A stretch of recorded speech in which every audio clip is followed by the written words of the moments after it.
정치가 되시나 모르겠네요. 자, 잘 부탁합니다.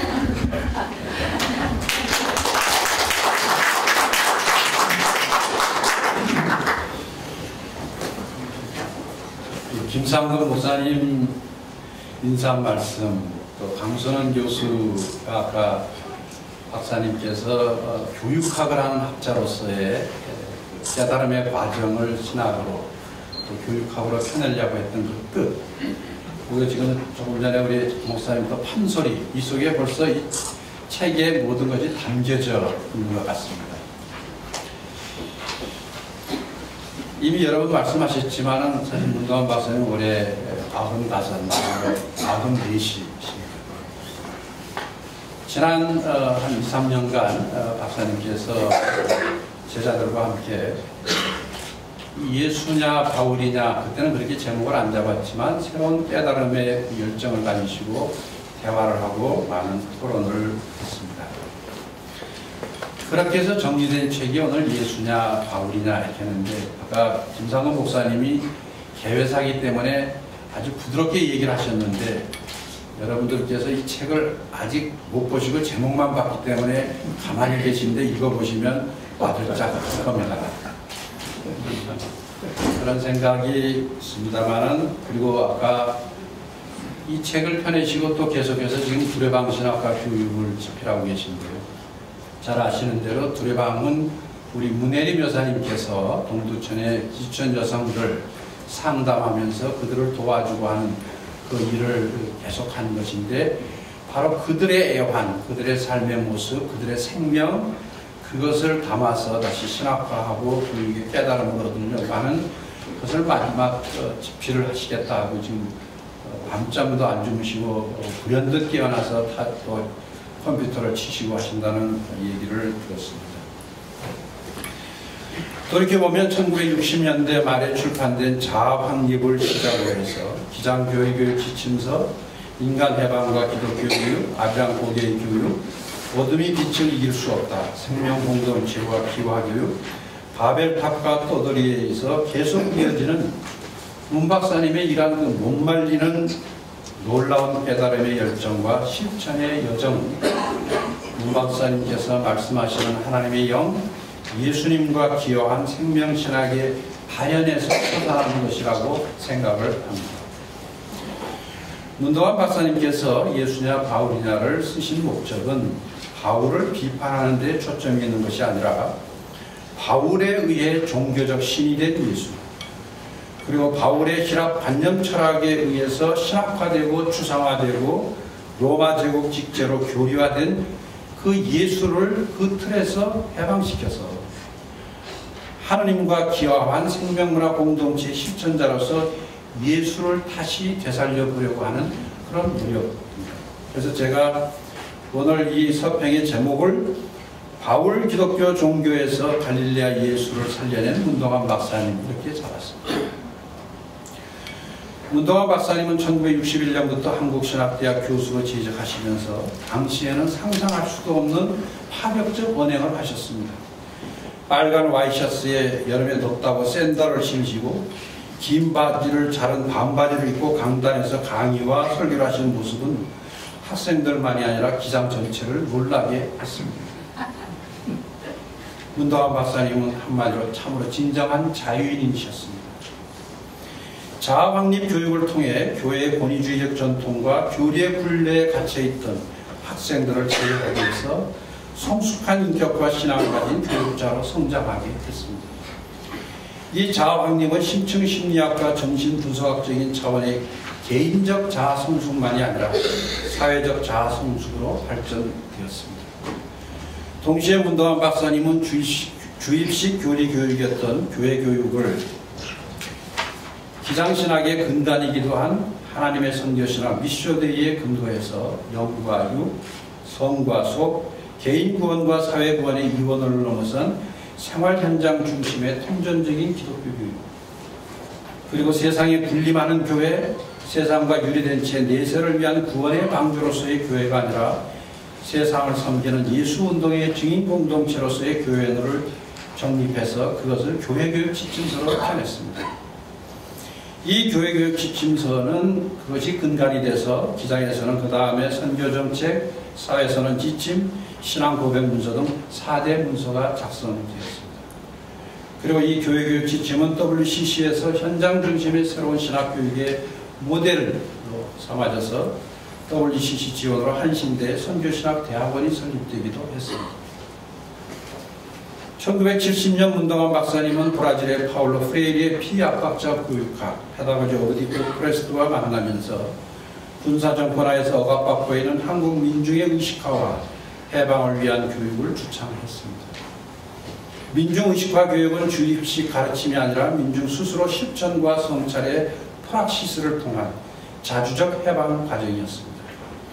억압받는 사람들만이 의식화 각성 과정에서 억압의 아픔과 억압의 본질이 무엇인지를 알기 때문에 내적, 외적으로 참다운 해방의 주체가 될 수 있고, 이렇게 될 때 민중은 새로운 존재로 태어나고 억압과 차별이 없는 새로운 사회를 건설하는 역사의 주체가 될 수 있다는 것입니다.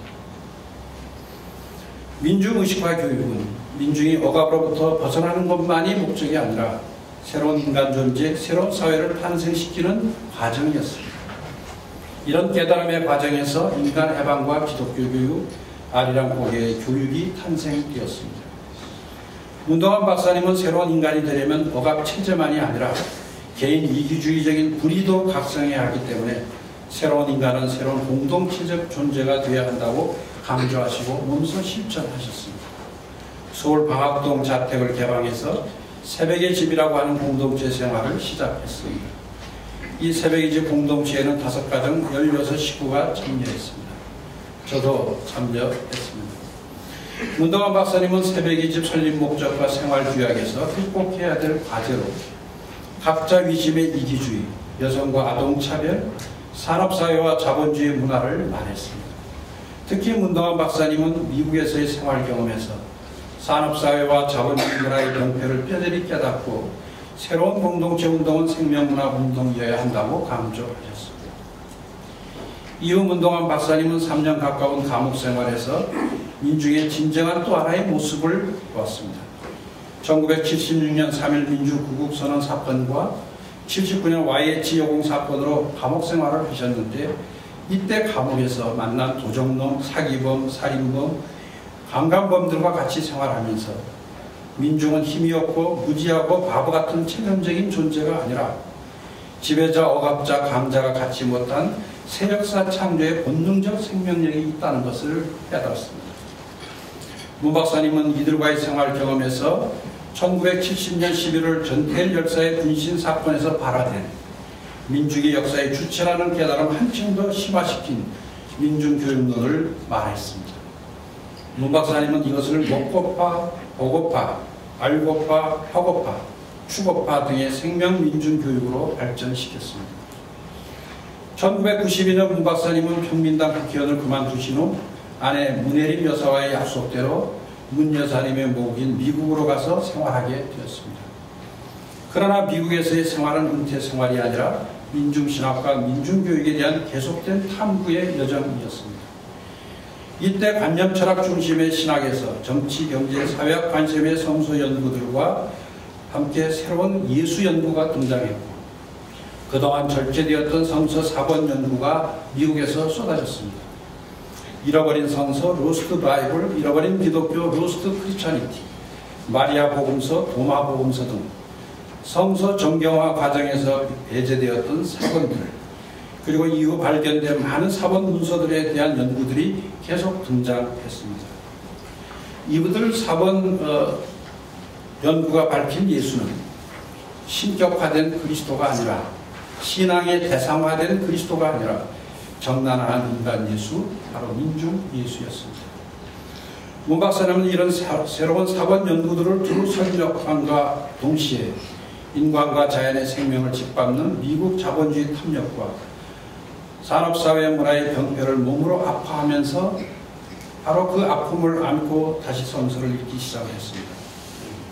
이 과정에서 하나님의 세상 창조는 일회성이 아니라 인간의 생명을 계속 생성시키는 하나님의 기화라는 것을 깨달았습니다. 우리가 우주를 감싸고 있는 하나님의 기운과 통할 때 우리의 생명은 계속 생성된다는 것입니다. 문 박사님은 성서는 생명이 짓밟힌 민중들이 역설적으로 하나님의 기운과 통하는 생명의 존재가 되어서 해방과 구원의 역사 주인이 된 이야기라는 인식에서 생명공동체와 기화교육이라는 책을 펴내셨습니다. 이후 문동환 박사님은 미국에서 그리고 한국에 오실 때마다 이 책을 가지고 대화와 토론을 하면서 기독교와 한국교회 개혁의 희망을 말하려고 했지만 이미 자본주의와 산업사회 문화에 굳어버린 아니 그것에 대한 탐욕을 축복신앙으로 생각하고 바벨탑을 쌓는 경쟁만 하는 각자 의심의 이기주의 집단이 되어버린 교회를 보면서 탄식을 하셨습니다. 그래서 문 박사님은 스스로 다시 생명문화 공동체 운동을 시작해야 되겠다 하는 결심을 하고 연구소를 만들려고 하셨습니다. 이런 과정에서 문 박사님은 그동안 뉴욕에서 생활하면서 했던 모든 깨달음을 다시 정리하기 시작을 했습니다. 뉴욕에서 생활하면서 세계 곳곳에서 경쟁적인 산업문화에 밀려난 수많은 떠돌이들이 목숨을 걸고 국경을 넘어 이주하고 있고 하루에 1달러로 사는 사람들이 세계 70억 인구 전체 인구의 3분의 1이라 된다는 사실에 아파하면서 이들 떠돌이의 아우성에 귀를 막을 수가 없었습니다. 그래서 처절한 심정으로 성서를 읽으면서 강자들이 어떻게 자기 탐욕을 채우기 위해 바벨탑을 쌓는지, 하나님이 어떻게 이 떠돌이들을 통해 생명문화 공동체를 창조하는지를 계속 묻고 고민하면서 그래서 바벨탑과 떠돌이라는 책을 펴내셨습니다. 문 박사님은 이런 성서와의 씨름에서 새 역사를 창출한 이들은 우리가 그동안 생각해온 민중과는 다르다는 것을 발견했습니다. 강자들로 말미암아 역사에서 완전히 밀려난 떠돌이들, 제도 안에서 억압받고 수탈당한 자들, 그래서 아무런 기대도 가질 수 없다는 것을 깨달은 이들이 도리어 새 역사의 주인공이 된다는 것입니다. 하나님은 이집트의 하비루, 예수님 당시 갈릴리 암하레지 같은 떠돌이들을 이끌어 정의와 평화가 강물처럼 흐르는 생명의 새 세계를 창출한다는 것이 바로 성서의 핵심이라는 것입니다. 오늘 출간된 예수냐 바울이냐는 것은 문 목사님께서 이렇게 90평생 씨름하며 탐구하고 실천해온 예수 생명문화 공동체 결정체라고 말할 수 있습니다.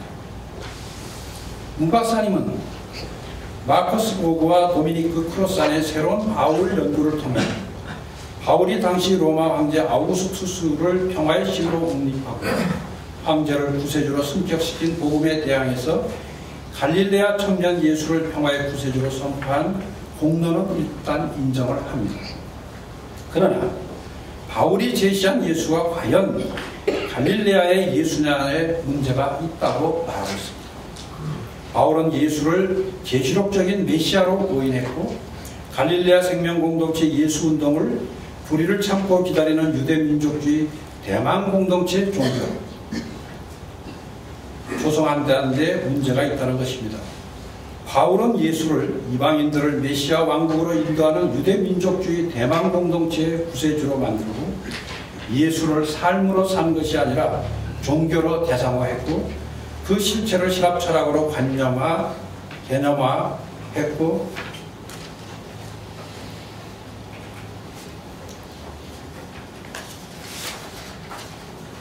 로마의 권력구조 체계로 교회를 만들었다는 것입니다.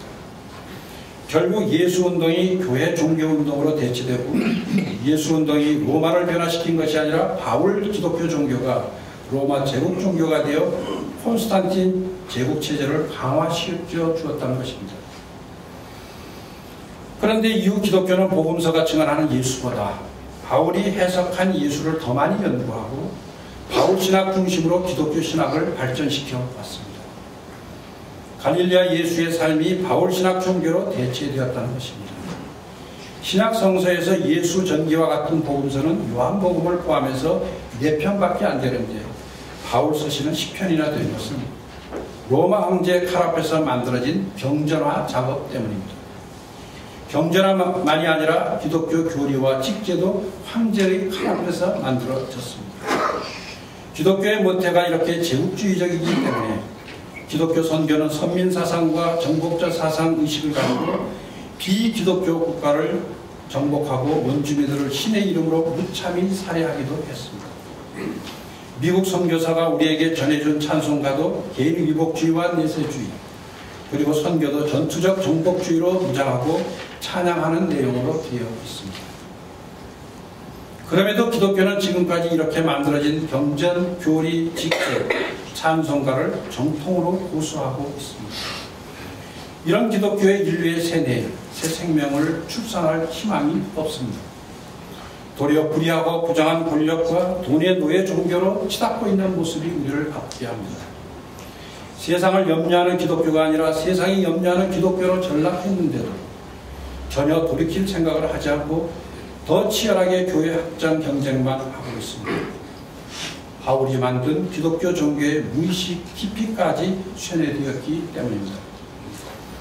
오늘 문동환 박사님이 펴신 예수냐 바울이냐는 바울의 기독교 종교 굴레를 깨뜨리고 갈릴레아 예수를 살려내고 한국교회를 살려내고 그래서 통일된 한민족을 살려내려는 아픔과 사랑의 산물입니다. 결론적으로 문동환 박사님은 바울의 기독교 신학 안에 갈릴레아 청년 예수의 삶과 정신은 없다는 것입니다.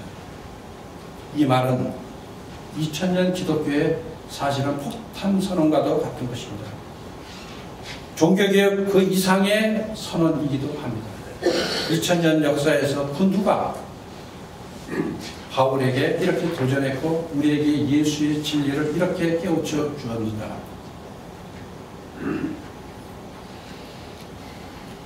그러므로 이제 우리는 과거 바울 기독교 종교의 굴레를 깨뜨리고 갈릴레아 청년 예수를 살려내야 한다는 문 박사님의 말씀에 귀를 기울여야 할 것입니다. 줄이고 목마르고 병들고 감옥에 갇힌 민중의 친구가 되고 문수까지 껴안는 사랑으로 세뇌를 갈망하는 우리들과 생명문화 공동체를 이룩하시는 예수님과 함께 생명문화 공동체 운동을 실천하며 살아가야 한다고 말씀하고 계십니다. 문동환 박사님은 하나님의 생명을 기화한 생명문화 공동체를 이룩하며 사는 것이 성서가 가르치는 핵심이고 야훼 하나님을 믿는 신앙이고 교회가 바로 이 생명문화 공동체여야 된다고 말씀하고 계십니다. 그러기에 여러분들께서 오늘 이 책을 그냥 읽는 것이 아니라 정말 온몸으로 90평생 온몸으로 하나님 앞에 자신을 바치며 쓴 이 책을 여러분들은 진지하게 읽어보시고 응답하시기를 바랍니다. 95세 노고의 아픔을 무릅쓰고 생명문화 공동체 문화운동을 주창하시고 실천하시는 우리 선생님께 무한한 존경과 사랑을 드리며 부족하나마 이 책의 소개를 마치겠습니다. 고맙습니다.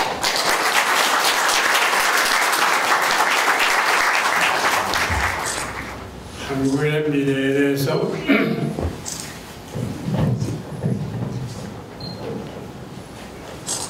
걱정하던 제가 오늘 저녁에는 격려를 받았습니다. 한국의 미래에는 소망이 있다. 그 까닭은 늙은 사람이 노망스러운데 이렇게 반응해줬다는 거예요. 늙은 사람을 쳐버리지 않고 계속해서 전명한다는 것은 사실 공동체에서 가장 아름다운 일이라고 늙어서 느끼는데 오늘 저렇게 이렇게 성대하게 모여주시고 또 아까 제 역사를 얘기하는 그 판소리에서 한국 백성의 저력을 느꼈어요. 역사를 통해서 그 저력이 우리를 끌고 나가요. 그 저력이 외세의 사상에 지장을 받아서 주춤하긴 하지만 그것은 결국 터지고 나와서 용서선 칠 거라 그런 느낌을 받았어요.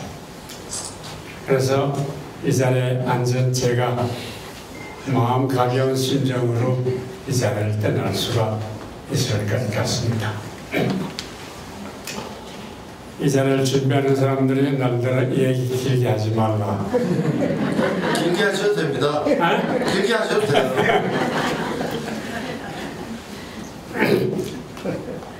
그래서 수고했던 사람들이 아까 사회하는 분을 통해서 여러분들이 계셨고, 특히 3.1 충돌사가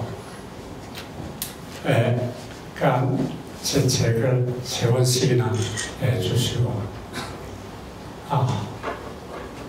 또 여기 내 딸이 앉아 있는데 늙은 사람을 모신다는 것이 쉽지 않아요. 돌봐주고. 그리고 내 이 책을 우리 마누라한테 증정하는 것으로 했어요. 저기 앉아 있는데 25살 젊은 나이에 40된 나를 쫓아서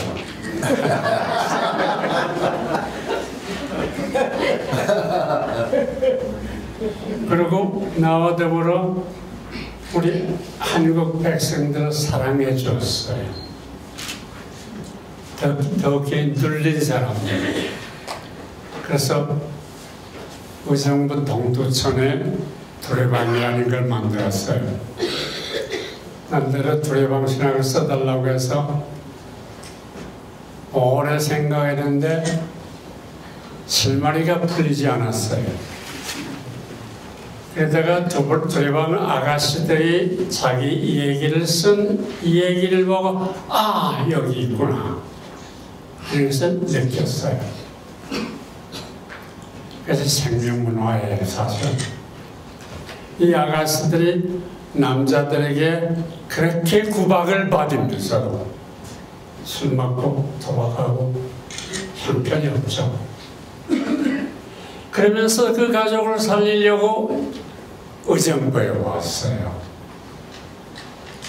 의정부에서 생각하는 거는 고향에 있는 자기 남아는 어머니들, 돈이 없어서 대학 못 가는 동생들 등등 사랑의 화신이었어요. 그런데 외롭게 투쟁하던 그들이 두레방에 와서 보고 삶이 이럴 수도 있구나. 말하자면 샘줄기가 옹달 우물이 된 것이죠. 그리고 그것이 흘러서 진빈열밀 동남아로 가요. 내가 90 한국 나이로 오시라고 그러는데 산 것도 그 사랑에 감싸여서 살았어요. 그래서 이 책을 우리 마누라한테 증정해. 박수 쳐주세요.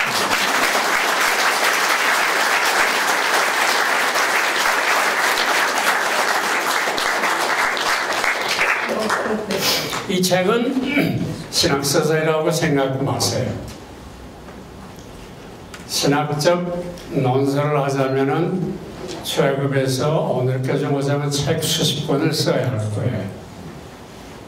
이것은 제 신앙 고백이에요. 제가 나이 모르겠어요. 몇 살이지? 6, 70대 때 크리스마스 이브에 한 오리가 되는 교회 동네 아주머니들하고 같이 가요. 우리 형은 먼저 가서 무슨 프로그램 준비한 것 같아요. 그날 밤 눈이 내리기 시작했어요. 그런 것이 까불면서 앞에서 내가 킬캐쳐갈게 하고 나서서 나갔어요. 그래서 동네 아주머니들 보고 귀엽다고 생각했던 것 같아요. 동안에 너 커서 뭐 되게 물어요. 그런 생각을 할 까닭이 없잖아요.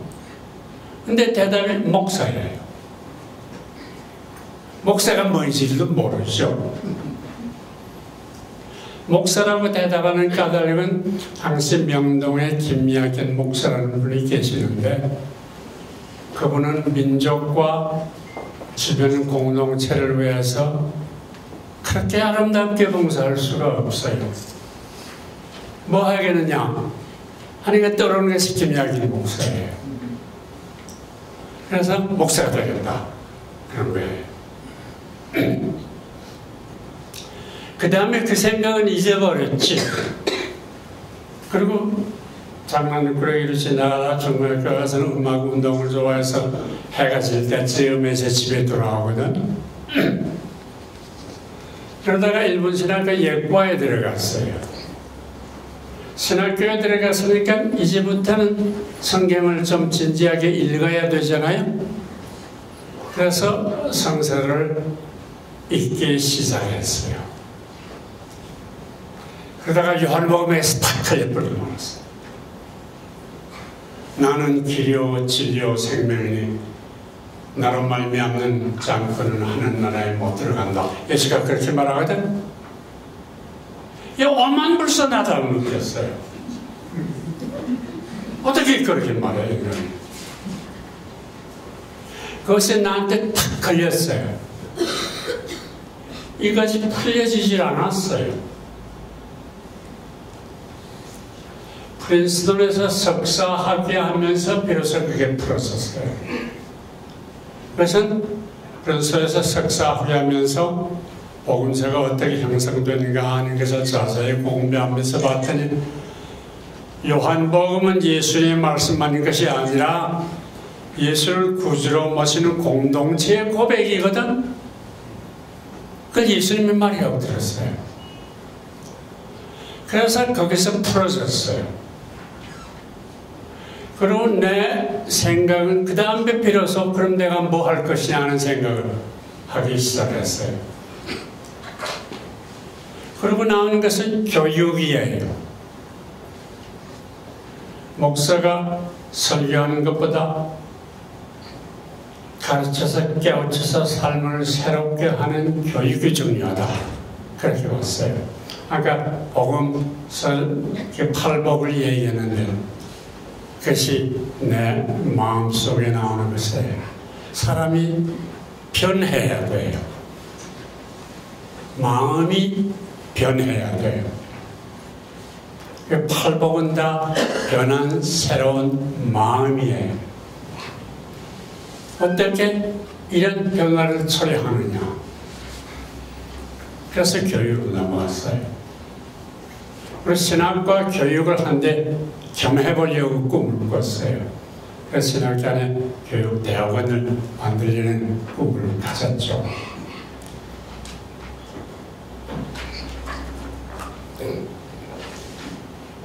그러니까 그때까지 성서를 본격적으로 연구 못했어요. 석사는 받았지만 한국에 와서는 교육학자로 행사를 하고 그리고 대학에서 얻어들인 것만 가지고는 강의 못해요.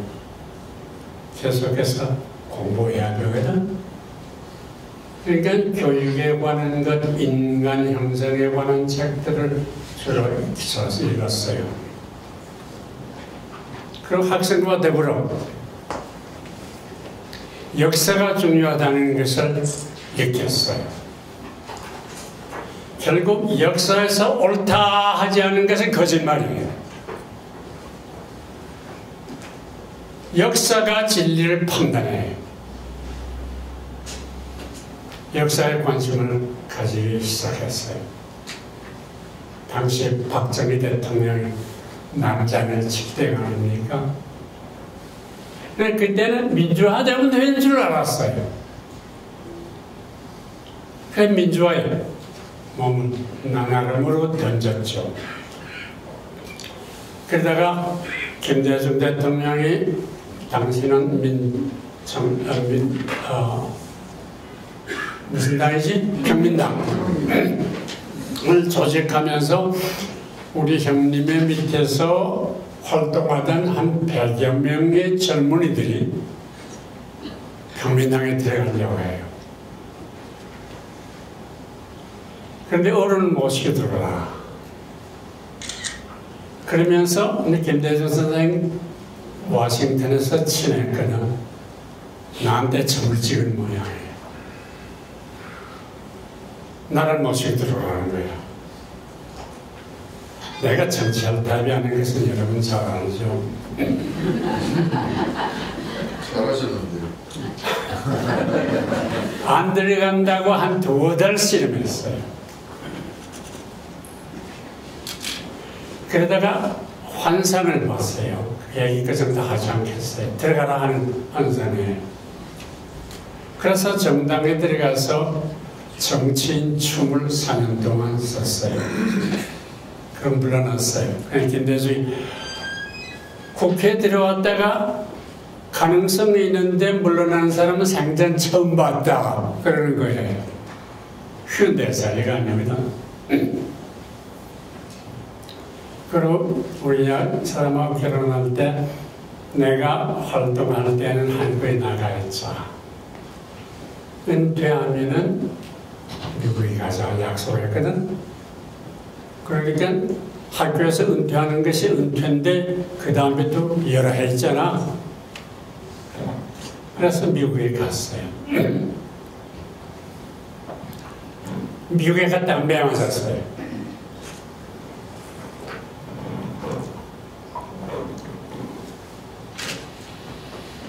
미국 텔레비전에 나오는 것이 온 세계에 드나드는 민중들에게 떠들어져요. 살 길을 찾아가다 파손해서 바다에 빠져 죽기도 해요. 그걸 보면서 기가 딱 막혔어요. 가기 전에 민중신학이 태어났거든. 민중이 역사의 주다. 내 신학을 제대로 공부하지 않는 사람이 전태일 사건을 보니까 그렇거든. 그래서 민중교육론을 생각하기 시작했어요. 그게 말하면 고비예요, 나한테는. 민중이 어떻게 역사의 주가 돼요? 교육도 받지 못하고 돈도 없고 존명을 위해서 허덕이는 사람들이. 그런데 역사의 주가 된다고. 성서가 그렇게 말한다고. 그래서 성서를 본격적으로 보기 시작했어요. 성서를 본격적으로 봤더니 내가 이때까지 믿었던 것이 거짓말이라고 하는 것이 드러났어요. 그래서 거기서 내가 탈피하는 일이 시작이 됐어요. 성서에 보면은 강자들은 다 악마예요. 다윗 문화를 그동안 교회가 칭송했잖아요.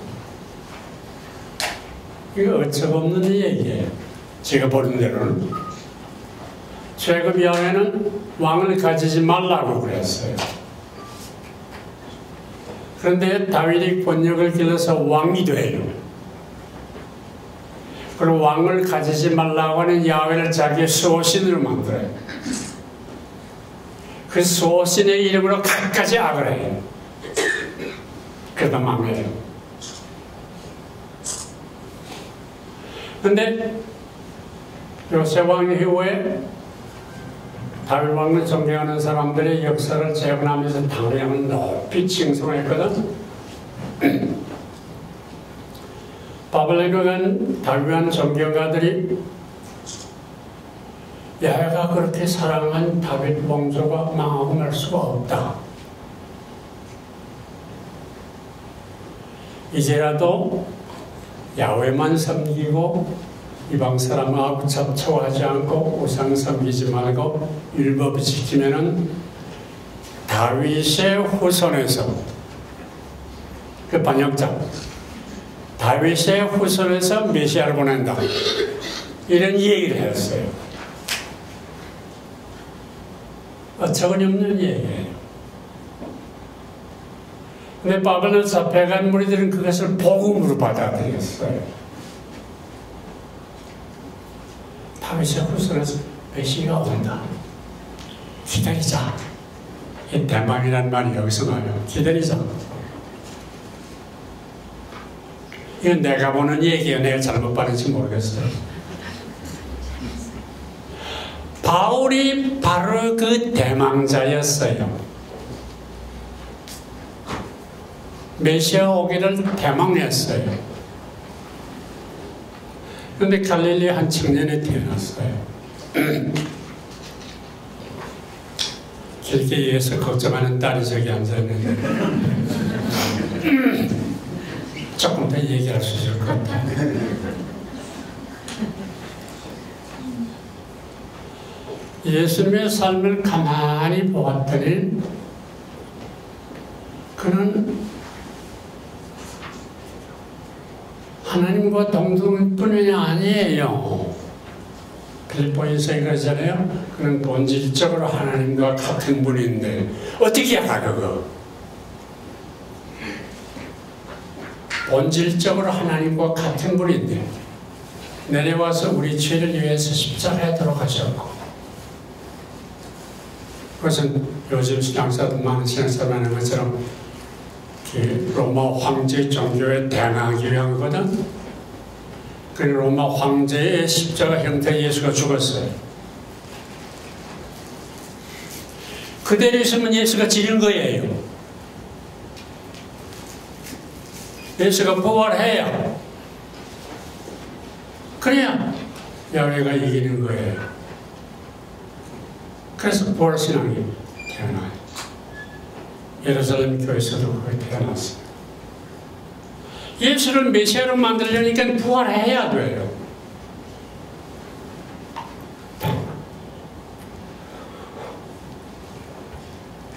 그런데 복음서를 가만히 읽어봤더니 예수는 다윗 문화를 완전히 거부해요.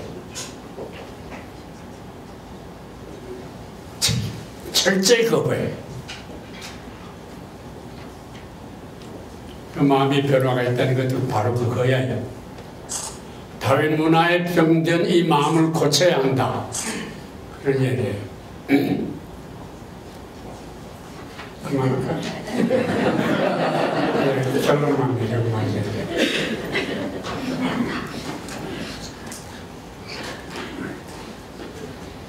예수님이 시험받은 세 가지 다 다윗 문화의 열쇠예요. 많이 소양된다. 그것을 위해서는 권력이 있어야 한다. 그리고 야훼도 이용하라. 그런 얘기. 그것이 다윗 문화예요. 예수는 그래서 거룩하다는 바리새파 사람들을 막 때려요. 구역질이 된다.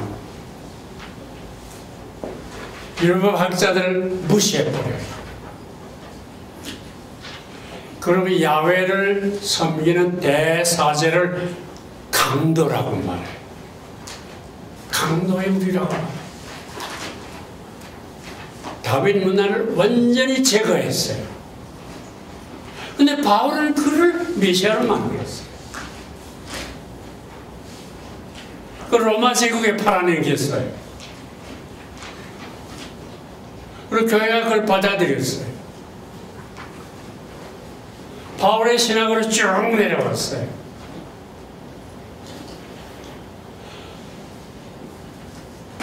로마 제국을 봐요. 로마가 망하고 메시아가 온다고 했는데 아까 김성재 교수가 언급을 했어요. 예수가 로마의 구주가 됐어요.